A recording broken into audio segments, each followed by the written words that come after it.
Good evening, ladies and gentlemen. Welcome to the Independence City Council meeting. It's Tuesday, August 29th. It's 2017. It's 6:30 in the evening, and it's been warm outside, and I think we're all dressed because it was warm outside.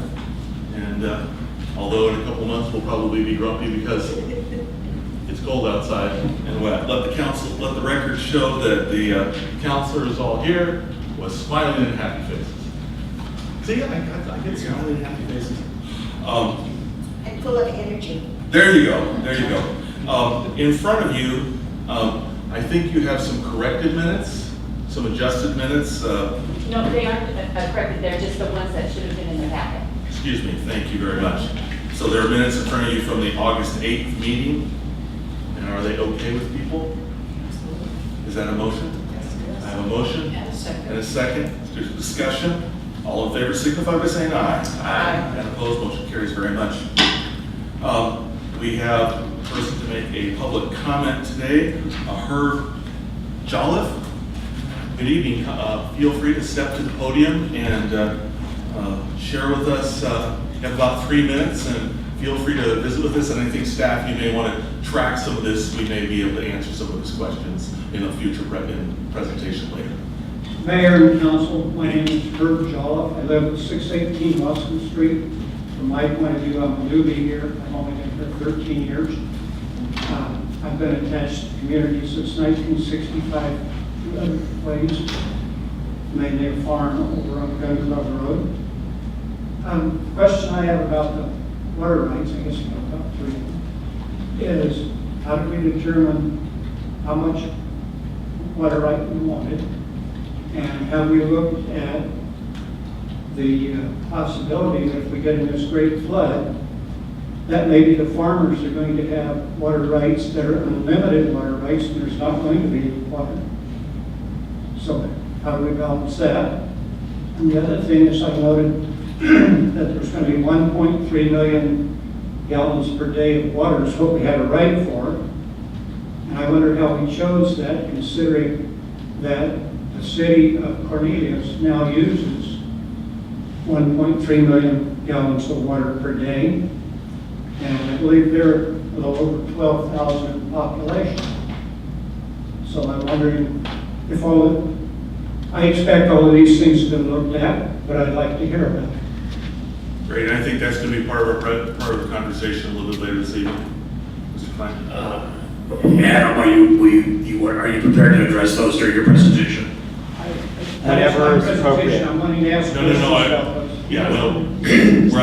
Our staff. Yeah, there will be a presentation on the whole water rights acquisition, and I think during that presentation we've taken note of your questions, and I think we'll attempt to address those as well. The other thing I would say, I have been involved a little bit with water. I did make like the president and water master for a water district for 14 years. Okay. Much smaller, but I still get notices from the state board about meetings. Okay. Well, thank you, and I'm sure that those will be covered in the presentation a little later on this evening. Thank you for taking time. Are there others? Okay. Thanks so much.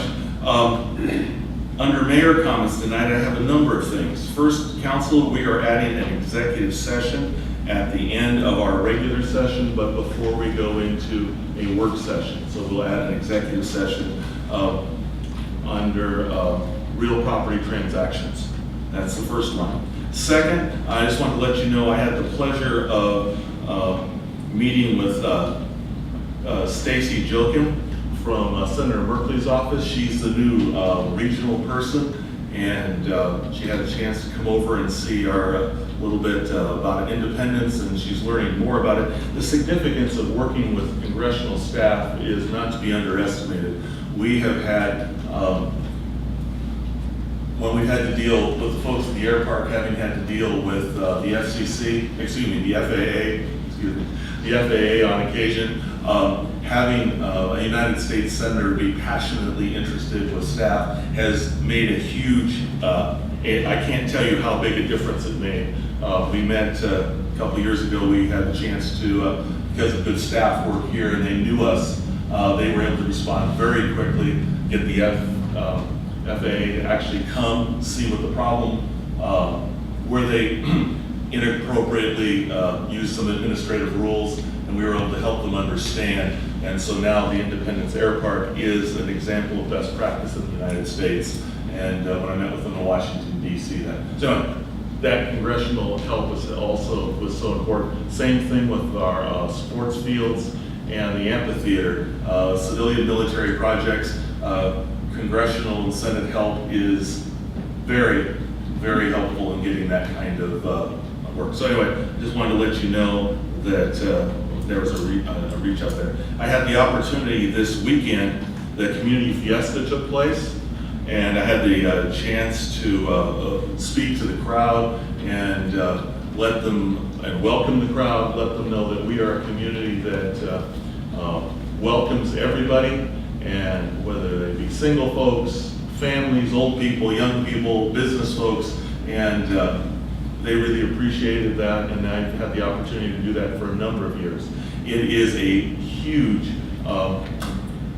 predominantly Latino group, and there were literally thousands and thousands. I wouldn't be surprised if it was 4,000 to 5,000. When I went by an evening, there was lots of people, and I think the next morning there was also a church service in the amphitheater. It is an incredibly family-friendly event, and I'm really honored to have been asked to speak to it. The final thing, I wanted to take a moment, and I'm going to let council, you get a chance to weigh in a little bit on this also. I just want to offer to the city staff, to the volunteers, to so many people that helped make Indy Goes Dark a huge success on so many fronts. I had a chance to visit with people, as all of you did, that came from Canada, California, Michigan, Washington, folks from near and far that came to our community for all or part of 4 days, and they all said the same things, completely unencouraged. They talked about how friendly it was here. They talked about how they wanted to come back here again because it was a great place. They talked about how this was exactly the kind of community they would hope it would be. A number of the business people had their best days ever. And I know many other cities had similar kinds of things, but the folks from CNN came down, and they were really impressed when they started wandering around town. And they came and we got some airtime on CNN, and people were really thrilled. And I just want to say that I know there was a lot of work by the staff to put things together, an awful lot of work and late nights. The CERT folks were very much involved. There were so many people that put a wonderful foot forward. And let me talk about some of the benefits that have already started. I talked to Aaron Young. He was having people wander into his business, the real estate business, going, we're interested in looking at houses here. We're considering, and there is, as Sean Irvine has pointed out from economic development, there are people who have businesses, people who are looking to invest. They also vacation just like we do. They also go other places. And where do they like to go? Where they're treated well, where people are warm and friendly. It was just truly wonderful. I was very proud on so many levels. And I just wanted to publicly commend everybody that made it happen. And I know it takes a real team. The team that's up here, the team that's there, the team in the community, and it really just makes it. And I could go on, and I probably shouldn't. But I just wanted to offer. And I know if anybody else wants to add anything, we're going to kind of fold this in, and we have a little video I guess we get to see also. Anybody have anything else they'd like to add? I just say, the week prior, I had some meetings with some of our staff, and everybody I met with looked so tired, but they were, and I knew they were working so hard, and they still had the whole weekend to go through and Monday to go through, and it was amazing the effort I thought that staff put forth for us. Great. I had someone from North Dakota come to the info booth, which is where the Downtown Association was working, and I was volunteering in that capacity. And he said, whoever did this, tell them that I think they did a good job of putting together a party for us on such short notice. That's great. And I gotta tell you, there were so many things going on. The air park, I know there were people sleeping under wings of planes. Under wings, we had campgrounds there. Yeah. They had a record turnout for airplanes. It was a happening place out there. That's great. That's wonderful. I hosted a number of planes in my taxiway since it's not being used. But You were everybody's friend. yeah, That's yes, great. we had our own campers. That's great. Anything else? Did you wish to add anything, Mr. Klein? Sure, I would just say a couple comments on my report as well, but we'll have a more full report next time about, as far as financial report. But I agree, I mean, the staff and the volunteers, everybody that were involved just did yeoman duty. You're right, Tom, they were tired before the event. Monday afternoon, people were walking zombies because there were people there from, absolutely burning both ends of the candle through the weekend and just having a heck of a time. I mean, with work, it was just a heck of a lot of fun. You named a lot of people, where people came from. I ran into people from Poland, from Ireland that were there. We had, we really truly had people from all over the world. So it was really, obviously a once in a lifetime experience for all of us. And it was really just a whole lot of fun being a part of. Anyway, we do have a video if you'd like to, just a short one, but it's just kind of a little bit of a recap. Why not? Make it so. I've always wanted to say that. Let's agree not to have another one of these for at least 10, 20 years.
nice job.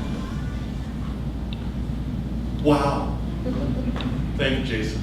Thank you, everybody who made that happen. Proud to live in our community. Okay, with that, let's move on to the next agenda items. We have some reports this evening. And Mr. Day, I think you have a couple of reports for us this evening. I've handed out financial summaries, and I'm not sure if the staff has it, but Karen has them. And this is just a comparison of, for the year, comparing back to the previous year, our budget for this year we just ended, and then looking at next year's budget. Just kind of as you go down through it, some of the key things. If you look at revenue, not really changing a lot between the previous year and this year. But you look at cost of goods sold, and you can see there's about, roughly speaking, about almost $200,000 difference. The reason is that there was fewer people looking at cable TV, but more people buying data, plus there were some price increases in data and cable TV. But you see that data is at a much higher gross margin. So when you look at gross margin dollars, we're up about $330,000 and about 4%, or 4 percentage points. Operating income going from 1.22 to 1.52 100,000, so 1.5 million.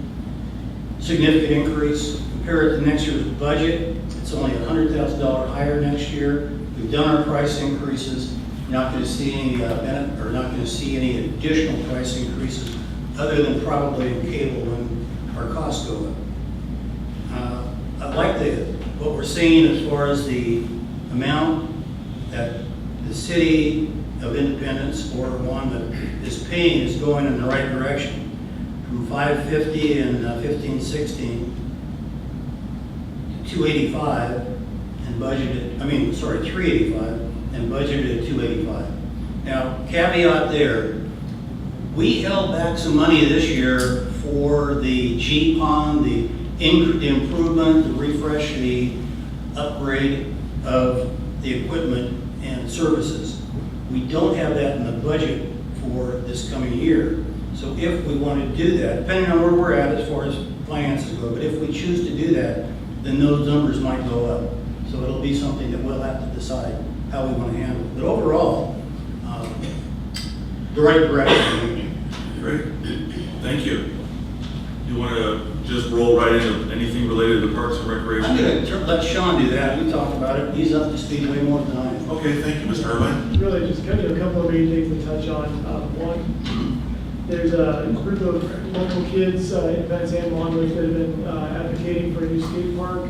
We kind of set them a challenge. They identified a design company they wanted to work with who said, hey, $1,500, we'll do a preliminary design and cost estimate, something to kind of get the wheels turning. And so we said, hey, you guys can raise $500, we'll match that with $1,000 and get this going. They raised the $500 in about a month. They're really excited, so that's going to be gearing up probably September, October, as far as the initial community meeting to talk about, basically start diving into the concept a little bit more. And then also other design work. We are also going to be gearing up, as you'll see with my action item later in this meeting, a couple different park design projects as well with regard to the river. We're hoping to spin those up a little bit quicker, but it's taking a little bit of time. But we're getting ready to get those going. There's going to be some public process with some of them. The Parks Commission is going to be involved pretty heavily with that as well. So that's probably the main piece for the Parks Commission. Great, thank you for that report. Thanks, Councilor Day. Councilor Martin Willis, anything from the Planning Commission at this point? Well, that makes an easy report. It does. Okay. Mr. City Manager, this is your opportunity. Thank you, Mayor, members of council. A few things. So, you completed the conversation about the eclipse, so I want to follow up on that. We do have a meeting, the following meeting scheduled for several of us to talk about the homelessness issue. There is an IGA that has been an intergovernmental agreement that has been prepared and in draft between the cities of Salem, Kaiser, and Marion County that we are being invited to participate in. So we'll be following up with a meeting next week to see under what terms what that would mean, and then hopefully be bringing back a document for you to consider at a coming council meeting. see whether you want to participate in that effort. It won't be a significant cash outlay, but it'll be just a question of how you want, what your appetite for that is. So that's coming forward. So the work at Independence Landing, the public work is nearing completion. If you've been out there, the landscaping's in, except for a couple of trees. There's still a little bit of sidewalk work that's being done, both on Hospital Lane as well as in front of Mechanico's bigger work. That'll probably be, that work in front of Mechanical was left out until after the Eclipse event, so we didn't conflict with what was going on with that event. So that will be done over into next week with the sidewalk work. Paving is still a little bit of an unknown, the last little bit of paving is left, because it's awfully hard to get all the pavers in this now. So there was a scheduling problem that the contractor ran into. So hopefully it'll be. What is it that's going on in front of Mechanicals? Is that, what is it? It's an extension of the sidewalk treatment that's down That's there. just strictly sidewalk? Huh? Just- Or, curb better sidewalk, the wide walks, the nice lights, more landscaping. I mean, I'm not sure exactly what heads up there exactly, but it's just a continuation of that same treatment that you see along here and Okay. down there. So we have, so that at least everything on the east side of the street has a matching treatment from the city, from the civic center to the bridge. There's a small gap on the west side that is in front of some residential properties. And we really weren't able to fund that this year, nor was there an appetite from the property owners for us to do that at this point. So we may come back to that at a later time.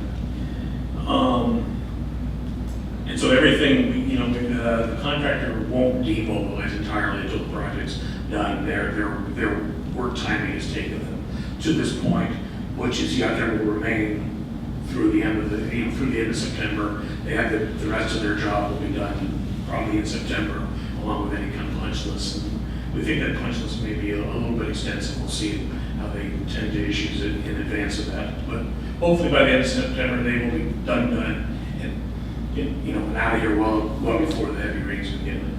So for those issues. We have seen the first draft of the old City Hall condition assessment, so we will be finalizing that and getting that to you probably at the next meeting or the meeting afterwards.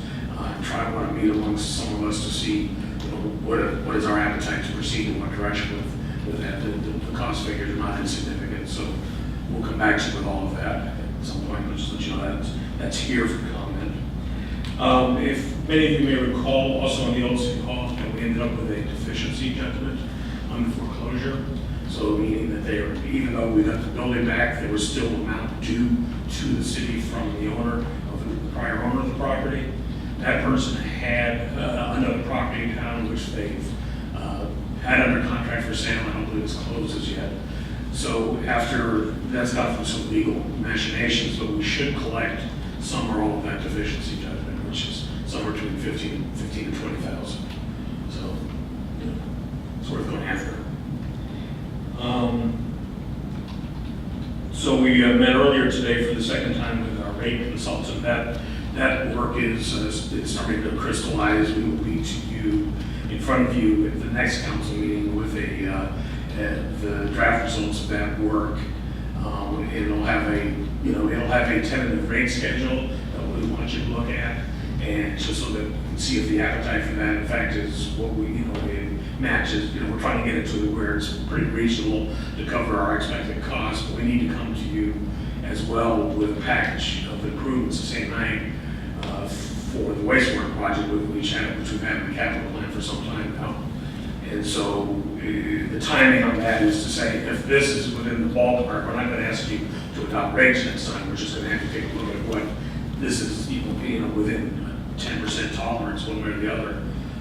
Not 10% rates, but just within a couple of points or up or down, whether you think we're on target so that we can go forward with much needed wastewater improvements. So you'll see both of those the same evening. We won't be asking you to adopt anything, but we will be sharing what the latest and greatest information we have is at that point.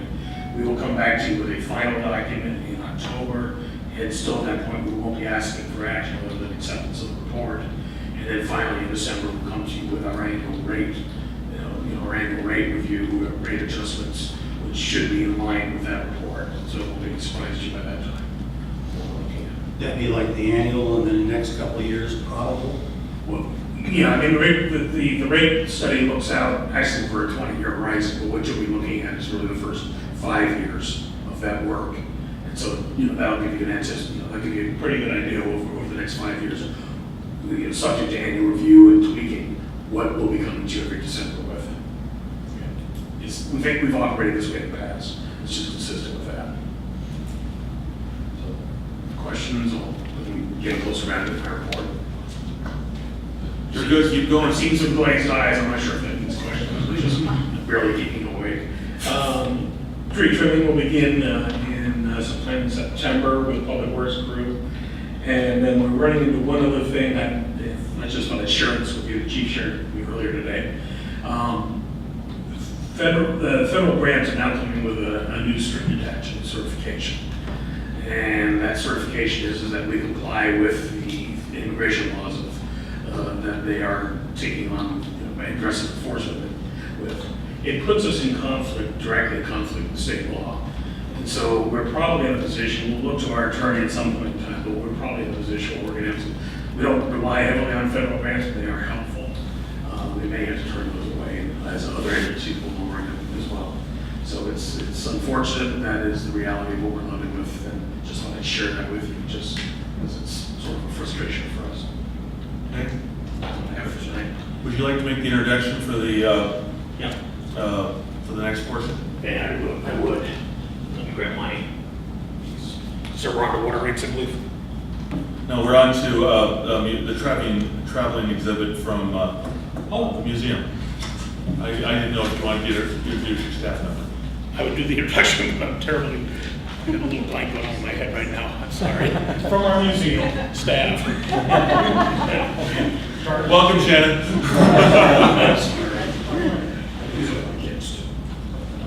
Anyway, if you would, I'm going to let Shannon continue with this presentation. But if you haven't had a chance to look at the exhibit in the hallway from the internment exhibit, it's an amazing collection. It's harking back some stories from your family. So, please. Thank you. And I just wanted to piggyback on your comments about Indigo Star. We had an open house at the museum the Sunday before the eclipse. We had over 100 visitors. Wow. That's great. Thank you, Mayor McCardle, councilors, and city leaders for giving me this opportunity to present the Architecture of Internment exhibit. My name is Shannon Cocaine, and I work at the Heritage Museum. The Architecture of Internment exhibit is a traveling exhibit put together by Graham Street Productions, an organization in Portland that creates socially relevant documentaries, books, and exhibits to educate, inspire, and mobilize audiences. The Heritage Museum, through its Board of Commissioners and the Heritage Museum Society, is moving toward developing culturally focused exhibits to augment our current pioneer-based collection. This exhibit is an expression of that broadened focus. The exhibit highlights the role of Oregonians in the decision to incarcerate Japanese Americans and Japanese immigrants. 120,000 people of Japanese ancestry, 2/3 of them U.S. citizens, were incarcerated during World War II. The exhibit is made up of personal letters and proclamations from Oregonians to Governor Sprague in 1941 and 1942, advocating for the exclusion and incarceration of Oregonian Japanese Americans. It includes Governor Sprague's responses to these letters and proclamations, revealing his changing position under political and social pressure. You'll also find blueprints of potential assembly center and relocation camp locations, such as racetracks and fairgrounds. And finally, included too are letters from Japanese Americans expressing outrage about the injustice. The timing of this exhibit could not have been more appropriate given recent events in Charlottesville, Virginia. Museums play very important roles in our society. They are holders of the truth and keepers of history. And as such, it's important that museums like ours, no matter how small, make every effort to educate, inspire, and mobilize audiences with new and socially relevant exhibits such as this one. Toward this end, we're working on a Latino-focused exhibit that we hope to install at Western Oregon University this fall, as well as a review of our Native American relics and the introduction of craft and indigenous plant classes in partnership with the Confederated Tribes of Grand Ronde. At some point in the future, provided we can identify adequate space, we'd like to install permanent culturally focused exhibits at the museum which clearly identify the heritage of our local area. And just this morning, I was contacted by Native American filmmaker Stephen Simpson to let me know the film Neither Wolf Nor Dog is opening at the Independent Cinema this Friday. The film is the story of two men struggling to find a common voice and provides an important Native perspective regarding the difference between land and property, the power of silence, and the selling of sacred ceremonies. I hope you'll all find time to attend. Thank you for your time, and I hope you enjoy the exhibit. It runs through September 6th. Thank you very much. I have had the chance to take a look at those, and I know people who were part of the internment. Some of our family friends live. Marcus went to school with the grandson, and grandma was in one of the internment camps, and so I think it's an important thing for people to know about, to understand, and to reflect upon. So I do encourage people to take a look. It's an important piece of our American history. So thank you very much for taking the time. Okay, we're going to move on to new business. Mr. Klein, I think it's back to you now. Now it's water rights.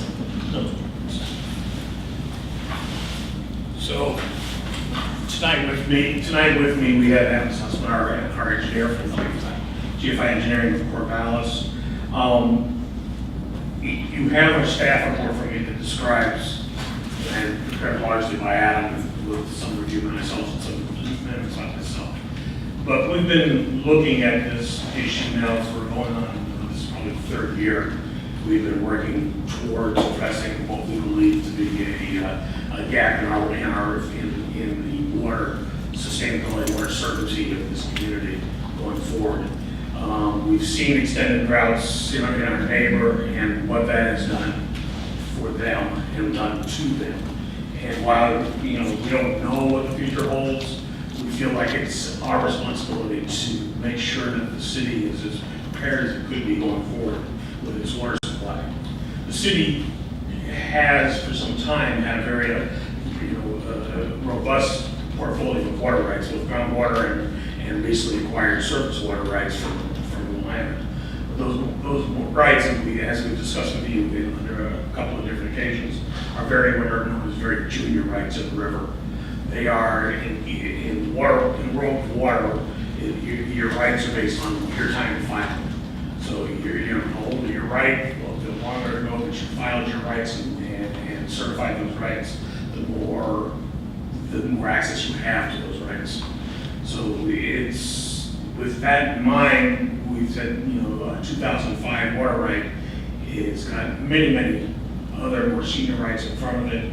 And if the river was ever regulated, or if there was a call in the river, meaning that there was a shortfall in water in the river when you needed it, your rights would be on priority and unavailable to you.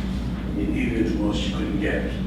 So that's the point of that. It was pointed out that by Mr. Julep that 1.3 million gallons per day was a number he threw out. We have exceeded 1.9 million this month alone. So even if you just took that comparison, we're short already just using that. We do have an abundance of portfolio in groundwater rights as well. So we're not in water shortfall now. This is all about the future. So I'll let Adam Sussman address this a little further, but you have full report. We're not going to spend a whole lot of time with you, on the details of this transaction. We're happy to meet with this gentleman at later times so we can talk, spend some time in detail talking about the concerns that he has, and they're valid concerns, but I think we've addressed those up and down and are very familiar with why we are going forward with this project.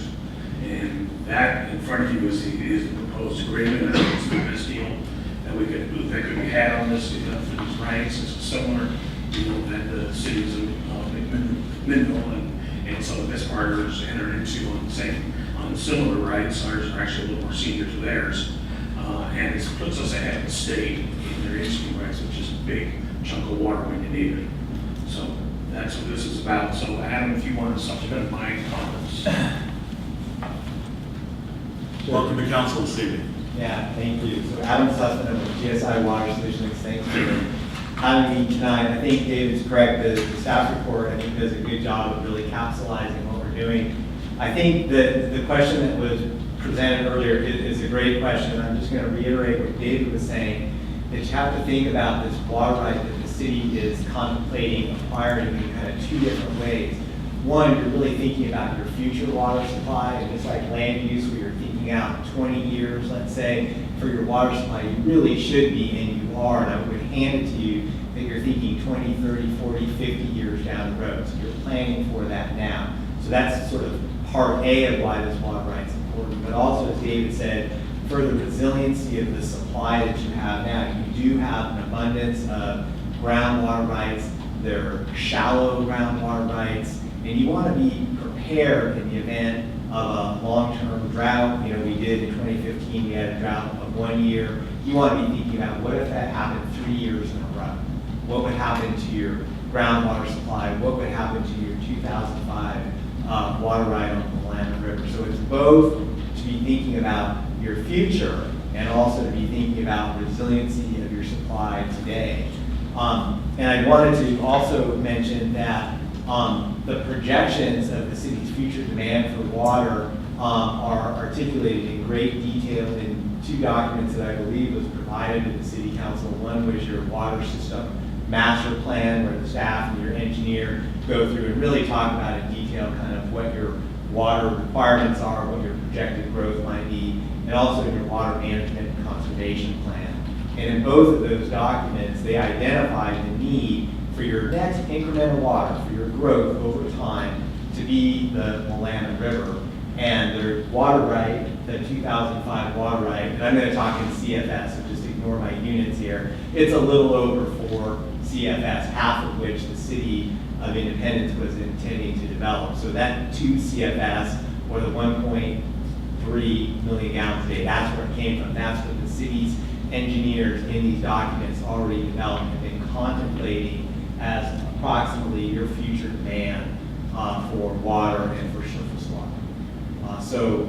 Again, I think the staff report is very comprehensive. The one point that I would make that I don't think was in the staff report, and I would really hand this to both David and your attorney, is that the agreement that you have, so I'm not an attorney, I'm not providing legal advice, but my participation in that agreement is that it's a really good agreement. Basically, it says the city will provide some earnest money and then go through the process of acquiring the water right, moving it from where it is today to where it is now, and to make sure that every expectation that we have in terms of how much water, where we can use it, the conditions on it, that all of those are met to the city's satisfaction. Okay? If that doesn't happen, then the city, of course, has the opportunity to not consummate the deal. So it's a very protective agreement. And again, I hand it to David and your attorney for doing a good job of negotiating that. So I'm happy to answer any questions. Again, I know we've been talking about this water rights stuff for a couple of years now, and I look forward to moving forward as we see fit. And one more point, if I could. So I did receive one question in advance of this presentation, and that's the cost of this effort. Just so you know, this has been included in the rate review work that we've done. The water fund itself is a fairly healthy fund, and there's going to be a fairly limited impact on rates from this effort. You're talking under $1 million total. It sounds like a lot. The wastewater project is well in excess of $6 million, and over the course of years is far more than that. So if wastewater is going to see the lion's share of impact in the rate conversation on water will be a fairly minimal impact going forward for a number of years, even with this acquisition. So, questions for the presenters? I have a question. Please, Mr. Day. So it's one thing to have water, but it's another thing to make it so that it's drinkable water. Now, I'm guessing, at least in my opinion, the Wilamette's not, I wouldn't drink out of it.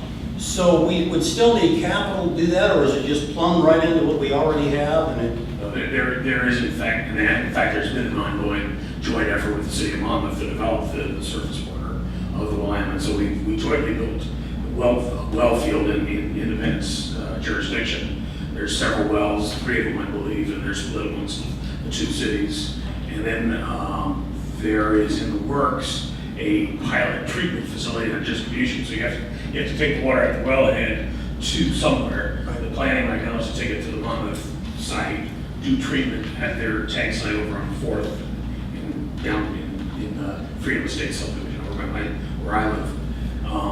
treated at that location or, and then distributed to the respective cities. Regardless of whether it's this water or the 2005 water, that was always in the planning, and that was always the spending that we've already done to date that we plan to do in the future. This just adds more certainty to the water supply that's reaching those wells. So then we would charge Monmouth? Well, there's nothing that prevent us to go to Monmouth after this deal is consummate. Would you like to share this? You know, but the two CFS is actually a fairly large supply of water. And so we could go to them once we conclude this deal and say, we've acquired these rights. You know, if there's a shortfall in the river, you don't want to get caught short. So maybe you want to join us in, either buying a portion of it, leasing it, who knows? We haven't had that conversation yet. But there may be another way to sort of reimburse ourselves for some of the we've had. If we don't have a way of treating the water, then you can't just turn the spigot on. It's a lead time to get a filtration plant or whatever up to speed. So it's once we do this, I can see the next thing coming as a capital, some kind of request saying, well, now that we've got this, we need this. Well, you've already had that in front of you, and you've already approved that in the form of a capital plan some time ago. In fact, the first steps in that plan have been long consummated and done. The work building the wellheads is long, and my arrival. But the wellheads aren't the same as a filtration plant, are they? No, but they're the first place you start. You got to pump the water out of the river. You take it from there, you take a pipeline somewhere, and in this case, we'll take it to the Monmouth tank field, where the proposed treatment facility will be. From there, you treat it. We have to build that. We have to come up with an operating agreement between us and Monmouth, how that's going to be paid for, how that's going to be operated. But that's been long planned for in both cities' water master plans. There's nothing new with any of that. The only thing new at the table right now is these water rates. We've always planned and started to spend. So that's already in our plan rate. It's already in our plans. We've been working with Monmouth for years on that, and jointly working with them on that for years. Before I arrived, since I've arrived, that hasn't changed. Okay. We've been pursuing that to the end for some time now, because it's their water security and our water security. Adam, do you want to add? Just one point of clarification, because I saw, there might be some confusion about, well, this is a surface water right, it's coming from upstream, going down the Willamette River. And so I just want to make clear that part of the acquisition of the water right and the process that we would go through would allow the city to appropriate this river water from these wells that are adjacent to the river and very strongly hydraulically connected. It's essentially river water. Oh, so you could actually take this from, we're buying the rights, but we're going to pump it out of the ground, and they kind of tie together? Correct. The state, I know that's kind of confusing. That's why I thought, because I thought that might be a point of confusion. There's a test that you have to pass with your well about the level of connection with the river, which we've already run the test and we passed with flying colors. Okay. So when we move the water right from upstream on the Willamette down here, what we'll do is we'll provide the city the ultimate flexibility to someday, if they wanted to have a surface water diversion in a conventional water treatment plant, they could do that, or they continue to get filtration through the ground and appropriate it from the well. I got it. That makes Either sense. option. I thought you were going to take about Moody and groundwater. Oh, yeah. Direct influence. I know where you're going. Additional questions? I think some other people have questions. Can you remind me what the date of the certificate is? 1954, I believe, is the one. That's what I said. I have a question. Could you talk to, expand a little bit on the comment about the significance of being ahead of the state? Could you explain why that is significant? And yes, please. Yeah, I'll try not to, again, Adam Sussman at GSI, we'll try not to get two level 500 water rights here for you. But to make a long story short, just like there are water rights from the river to take water out for municipal supply or irrigation, there are also water rights that can be established to leave the water in the river. And the state of Oregon, in various stretches of the Willamette River, has a number of water rights to protect the water and stream, and the date for those are 1964. Okay, and so in the professional work that I've done, I worked for the Water Resources Department for 14 years, and I've been consulting since 2005.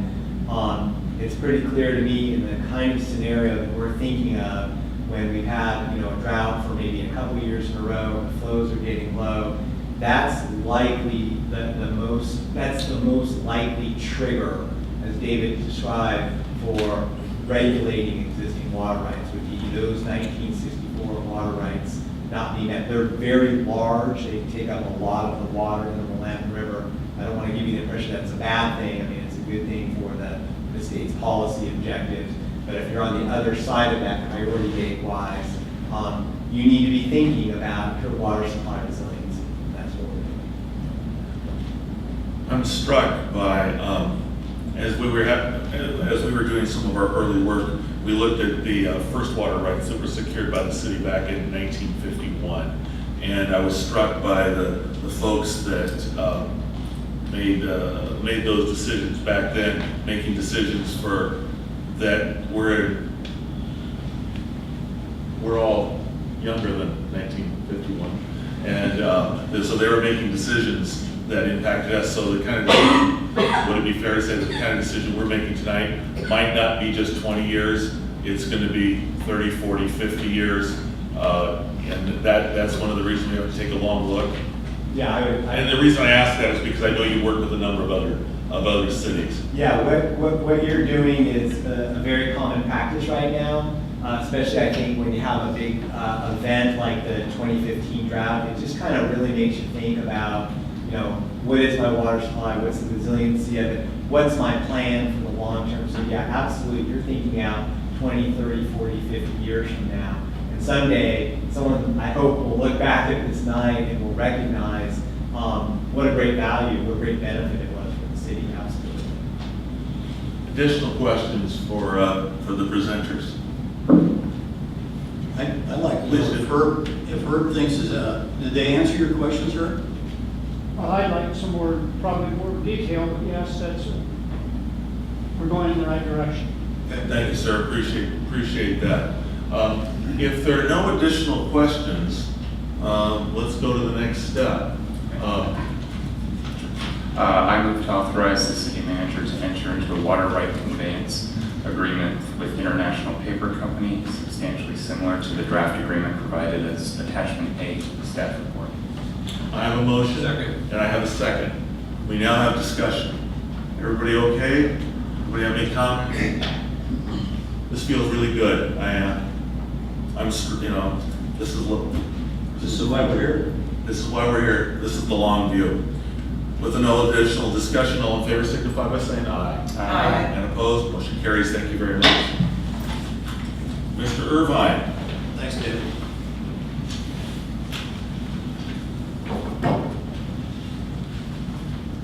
Good evening, Mayor and Council. This is another one that I think the staff report should more or less speak for itself. We've got a couple of design contracts, park design contracts to bring before you. This is primarily because they exceed the normal limit for the city manager authorized to sign. As I indicated in the report, we received 2 different grant awards recently to fund development of the Independence Landing Park and then also the Riverview Park area there. And both of these contracts are with Greenworks to really do that work. The Independence Landing Park will be developing construction documents for the kind of the park design that was already developed. Those were going to be bid over the winter, spring of next year. The Riverview Park project is a little bigger, a little more conceptual, so that's going to involve some public input and a little more process.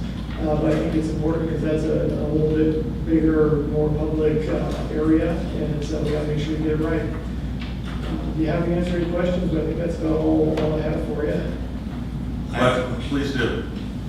I didn't understand the 30% and the 90%. What exactly what's going on there? So it's kind of a rough way of indicating how close to final design you are. So 30% is essentially you've got conceptual drawings and you've taken them a step beyond concept to start doing grading and figuring out what things go where. But you're still a long way from, hey, you can build this. 90% is essentially your almost final draft. You know, you've got everything where it should be, all your grading lines match up, everything is, you know, the way that, you know, according to code, and you've double checked everything, and it's really kind of that last, okay, what did we miss before you turn it into the final bid documents. Got it, thank you. So along those lines, so then this is the Independence Landing portion. Then what we'll eventually we'll get through with this contract is we'll have construction documents, so we'll be 90%, is that where we'll be? And ultimately you get, what's essentially 100% of the bid documents. Okay. But yeah, so the Independence Landing one will move fairly quickly because like I said, we've already kind of got the design, it's just a matter of turning it into a construction-ready document set. And so that one will, like I say, the target would be to be able to put that one out for bid for in kind of winter, maybe early spring of this coming year, so that it can be built, late spring or summer of this coming year. Does that answer your question? Yeah, I think so. And then the reason they're more expensive is you've got those detailed construction documents. Exactly. Yeah. And what we've got right now is essentially pre-drawings on paper. Yeah. They're very pretty. Yes. Councilor Moore? Yes, Sean, I noticed there is at least one spot in here, and you mentioned open house. Yeah. Is there an open house provision for both of these projects? No, the Independence Landing one, we felt like was looked at decently during the original concept planning process for that area. We needed to get it to a good enough point for that grant process, and we thought it was a fairly straightforward park space. We decided we didn't want to take the extra step of going out to the public and incorporating that. Riverview Park, that area, it's bigger, it's a little more in the middle of everything, it ties in with everything a little bit more. It's also the area that we really identified as this is where the public is going to access the river in many different ways. So that's where we're saying, yeah, this really makes sense to involve the public a little bit more and make sure that we've kind of taken that public input. Okay, I would just add my feeling in that I think there should be an open house aspect to each one of them, because even though Independence Landing is part of a larger project and it has already been looked at, it's a very long project, and the city residents should feel that they have a similar amount of buy-in and stake in the project as they do in Riverview Park. I think that made a real difference in having the public engaged in all the steps of Riverview Park. Really makes the public feel like that's their decision to create that. And since we have a grant money to do the rest of the Independence Landing Park area with, I think an open to the public, at least an open viewing or something of that nature would be helpful, because it also puts another event between today and when that hotel and everything else starts going up. Yeah, I imagine, we obviously will have to look at the timing, but I wouldn't be surprised if we get, with the open house for Riverview Park somehow pull in the Independence Landing Park as well. I mean, at the very least, our biggest concern about Riverview Park is that interface between Riverview Park and Independence Landing Park and how all that kind of fits together. So that really will influence it. But evidence that things are moving along is always a valuable thing to the public.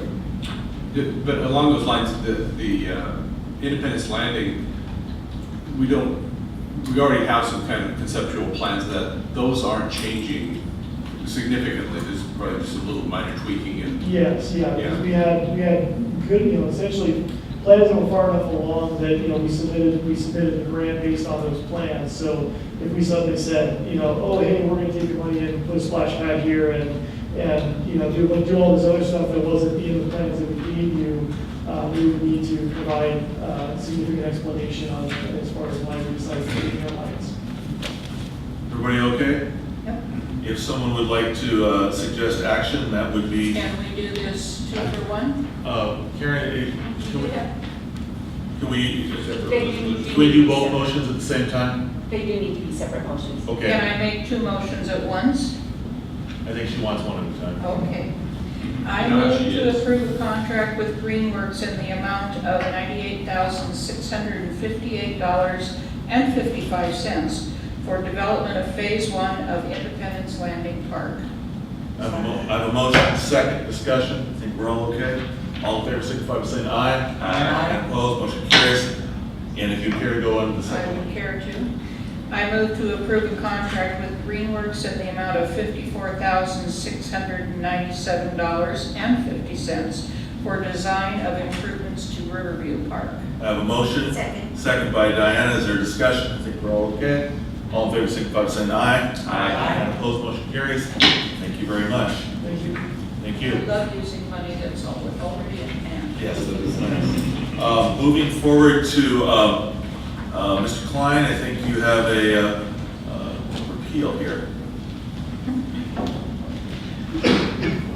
My name's on it, I'm not sure I prepared any of this, but it's very straightforward and simple. We're asking you to repeal the special park rules that we came up with for It Goes Dark and just revert back to the standard park rules that we've used successfully over these years. Questions? I have a quick question. In the future, can we have sunset provisions so we can say these rules are gonna end in 2 weeks or whatever, or a week, or would that have been an easier way to do We will that? definitely do that for the next class. That is so funny, a resolution, repeal a resolution. There you go. Would you like to make a motion, Tom? Sure. I move to adopt resolution number 17-1462, repealing resolution number 17-1459. I have a motion and a second. Discussion, all in favor signify by saying aye. Aye. And opposed, motion carries. Thank you very much. Let me get to my calendar, get my schedule here. And, hold on, I've got to do this. Okay, let's do any council announcements before we go to executive session, please. Anybody have council announcements? Oh, yes. Why am I not surprised? Marilyn, you have 2 minutes. Thank you, Diane. Councilor Ward. There is a ghost walk coming up on the 22nd of September. I appreciate all the people who have volunteered to help, who are sitting in this room. I need more assistance, please. It's a one-night opportunity for you. It lasts about 2 hours tops, and I even provide some training for you. It's easy, it's fun, and that's all I have to say about I that. think many of us have done it. Please volunteer. I know some of you have letters asking you to volunteer. I know And I that. have not heard from those folks yet. Is this called public record? Not at all. Thank you, thank The other item is that I'm not sure how it worked out this way. I must have been a glutton for punishment but 3 days after the ghost walk, there is the first annual Independence Downtown Association Murder Mystery Dinner. And we have cast members, at least one of them in the audience, maybe more than one. 2 over there, I see. I am still looking for some cast members. Again, it's a one-time deal. Nobody has any great amount of lines.